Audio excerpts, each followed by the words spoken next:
I think we should just start with Bruce. Bruce, tell us what you're doing at the moment. What are you looking at? What are you trying to find out about? Thank you, John. Thinking more clearly than ever before while your heart has stopped and there's no blood going to your brain. Looking down and seeing your body on the operating table and noticing details, unexpected details that your surgeon later verifies for you. Meeting deceased loved ones, family and friends who you thought were still alive. Meeting deceased people who you don't know, but later recognize from family photos. All these are things that happen in some near-death experiences that may have some bearing on the question of whether we survive death of the body, which is our topic for tonight. Is it possible that our consciousness or our mind survives bodily death? There's a wide range of human experiences that suggest this is exactly the case. Near-death experiences occur to us when we're on the threshold of death, and therefore they raise the possibility that they may teach us something about what happens after death. Now, I've been collecting and analyzing near-death experiences for more than 40 years, and I have detailed information about more than 1,000 of these cases. Each one is unique, filtered through the individual's background and personality. But there are some features that they all share in common. And some of these common features have important bearing on the question of whether we survive death and whether some part of us does, and if so, what part is that? One of these features that may have some bearing on the question of survival is enhanced mental functioning, thinking clearer than ever, seeing more vividly, forming more detailed memories, at a time when your brain is seriously impaired. Now, how is that possible? It seems to defy common sense, and yet it happens. James was a 25-year-old nurse who got deeply depressed and decided to end his life. He took some medications from the hospital where he worked, took an overdose, and lay down in his bed expecting to die. He didn't. In fact, he became sicker and sicker, very nauseous with painful stomach cramps, and decided maybe he better call for some help. So he roused himself, tried to get out of bed and get to a telephone. But by this time, the drugs had kicked in and were making him very unsteady. He had trouble standing, trouble walking. Not only that, but the drugs were making him hallucinate, and he was seeing little people all around his bed, making it hard for him to get to the telephone. At this point, he told me, he drew up out of his body and was several feet above his body and behind it, thinking very clearly. And he looked down at his body, staggering around, looking very confused. He remembered being in the body and hallucinating, but from where he was, up above, he couldn't see these little people. Now that convinced James that his mind and his body were not the same thing. And it suggests that I need to think about that also. Are they the same thing?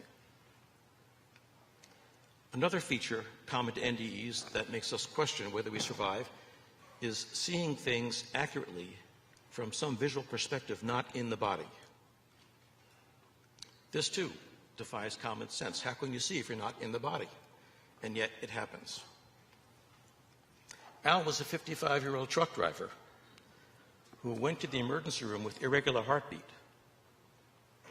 In the emergency room, during diagnostic testing, his heart condition deteriorated rapidly, and he was rushed to the operating room for what eventually became quadruple bypass surgery. In the middle of this operation, he felt himself rising up out of his body and floating weightless above it. He looked down and, to his surprise, saw himself there, lying on the table, with a sheet over his body. And he saw his surgeon down there, looking very perplexed. And as Al described it, his surgeon was flapping his arms as if he was trying to fly. Al didn't understand that. And frankly, I didn't either. I've been working as a doctor for more than 40 years in hospitals. I'd never seen a surgeon do that. I later talked to Al's doctor and asked him about this, and he acknowledged that, yes, he had done that where he had trained in his home country to be a surgeon, he developed this habit. When he walks into the operating room, all scrubbed in, with sterile gloves on, and his residents and interns, his assistants, are starting the operation, he doesn't want to risk touching something not in the sterile field with his clean hands. So he puts them where he knows they won't touch anything sterile. And then he instructs his interns, here, cut over there, pull back over there. So what Al thought was trying to fly was just instructing his assistants on how to do the operation. Now, how did Al know this? How could he see this? This is not an isolated case. A recent survey of more than 100 near-death experiences in which people reported seeing things from an out-of-body perspective found that more than 90% were completely accurate in what they said. Another common feature that people report in NDEs is seeing deceased friends and family. Now, many of us would expect to see deceased loved ones when we die, so that's not so surprising. But sometimes more surprising things happen. For example, people sometimes see deceased loved ones that they thought were still alive. Eddie was a 9-year-old boy who was hospitalized in a coma from meningitis. And he was in a coma for about 36 hours before his fever finally broke.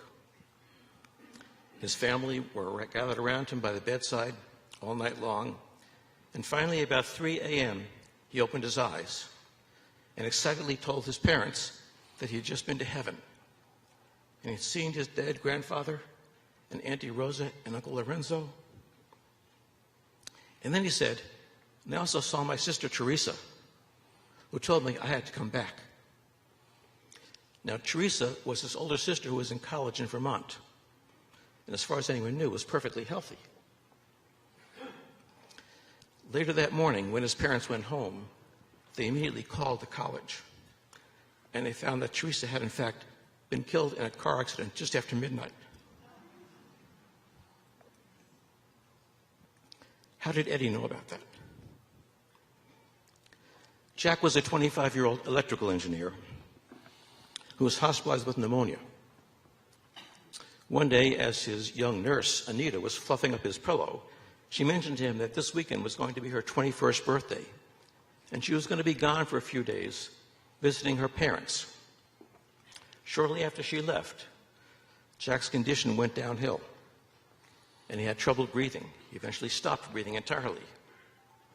He then had a near-death experience in which he saw Nurse Anita. Surprised to see her there, he said, "What are you doing here?" And she said, "I've come to fluff your pillow up one more time.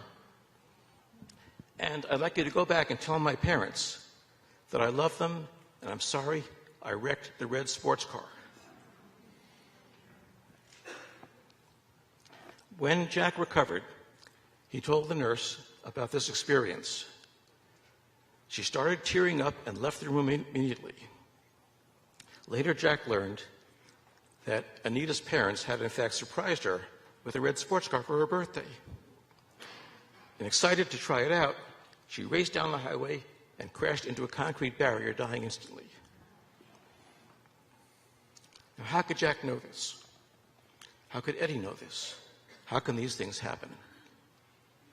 And finally, there are some people in near-death experiences who meet what appear to be deceased people who they don't know. Levi was a 35-year-old man who was born in Holland, who had a cardiac arrest. His heart stopped, and he had a near-death experience, saw his grandmother who had died, and then saw a man who he didn't recognize, but who looked at him very lovingly. He didn't know who this was, didn't know what to make of it, so he didn't talk to anybody about this. 10 years later, when his mother was on her deathbed, she confessed to him that her husband, who had raised Levi as his father, was not, in fact, his biological father. Levi's biological father was, in fact, a Jewish man who had been captured by the Nazis when they came into town, taken to a concentration camp, and never seen again. And then his mother showed Levi a photograph of his father, which he recognized immediately as the man from his near-death experience. So we have in near-death experiences heightened mental thoughts when your brain isn't functioning. We have accurate perceptions from outside the body. We have meeting with deceased loved ones who you didn't know had died. We have deceased meetings with loved ones who you didn't know, period. And we don't have a good physical explanation for this. So all these things should make us think about, is there something about us that survives the bodily death? And if so, what is that thing? Marvelous. That's what I'm doing. Yeah.